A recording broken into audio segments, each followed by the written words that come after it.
Have you ever been completely confused about how to manage your career? You're not alone. Career management is a confusing topic because everyone has unique career experiences, history, and goals.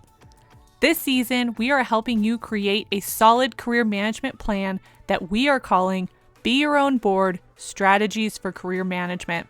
We will be treating your career like a business and applying the top executive board positions to your career management. You will step into each board position and evaluate your career based on the roles each position is responsible for. I'm looking forward to helping you manage and advance in your career.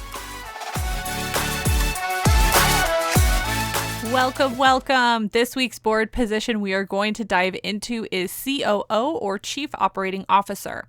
If you are just joining us, this season is all about approaching career management from the lens of an executive board.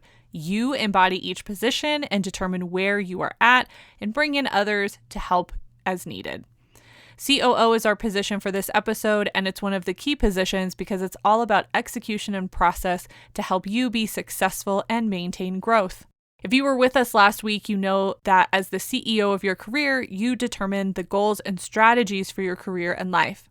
As the COO of your career, you will implement the goals and strategies and create process and procedures to help you accomplish said goals. For some, creating structure comes naturally, and for others it doesn't, which is okay. What is most important here is that you know how you work best and you know your daily rhythm so you can create habits that work for you and your lifestyle. If habits and consistent goals are new for you, I suggest starting slow. Choose one thing you want to fold into your life, and every 30 days, evaluate your progress and add or take away as needed. Remember, the process we are going through right now is evaluation. What do you have to do and what do you need to set up? Don't worry about execution at this point. Even though we aren't directly talking about execution, the COO is responsible for managing the implementation of the goals, strategies, and procedures set by the CEO. This means breaking down goals and figuring out how they will be accomplished in this season and continuing to monitor the progress. Similarly, the COO also oversees day-to-day operations of the company, or in this instance, your life. What habits do you have in place that support the goals you want to achieve and the life you want to live? In order to manage your career and hit your goals, knowing how you operate is key. As COO of your career and life, taking time to evaluate your energy, your highs and lows, and how you are successful will help you break through your barriers. As the COO of your career, you are responsible for managing culture. How does this translate to your career?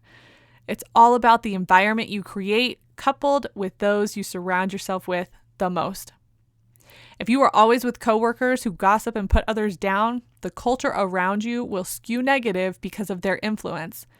If you surround yourself with professionals and friends who are positive and strive for success, the culture around you will be more positive and motivating. Just as an organization has a culture, you create your own microculture around yourself. You can control many of the variables, or you can control how you respond, which also impacts your culture. If you want to take culture a step further, evaluate your family culture. How would you describe it to others? Is it positive or negative? Is it an encouraging environment? Is everyone boisterous or more relaxed? Depending on where you are in life, your family culture might be impacting you more than you realize. But being able to identify it and learning to manage within it or make adjustments is beneficial. Every few months or so, my husband and I have a conversation around energy in our home. We go through each family member and discuss how their energy impacts the home as a whole and talk about strategies to get our culture where we want it. It's a time for each of us to own our behavior and choices and make changes to positively affect the family culture. In direct correlation to culture, the COO also motivates. Where the CEO sets vision and tone and motivates on a grander scale, the COO is all about the day-to-day motivation, as they usually have a pulse on the people. For your career, this role will likely need to be played by someone else. While some people are internally motivated, others are externally motivated, and they might need a cheerleader to help keep them going. as a shameless plug, this is where a career coach can come in handy because they will remind you why you are doing this work and keep you on track. But this can also be done by a spouse or significant other, a friend, or a coworker. It all depends on your needs. Another extremely important role the CEO plays is to maintain internal relationships with others. From a career management perspective, this means maintaining relationships that impact your career directly. This could be your relationship with your boss, senior leaders, coworkers, or other staff members. Notice we are not focusing on new relationships or external relationships.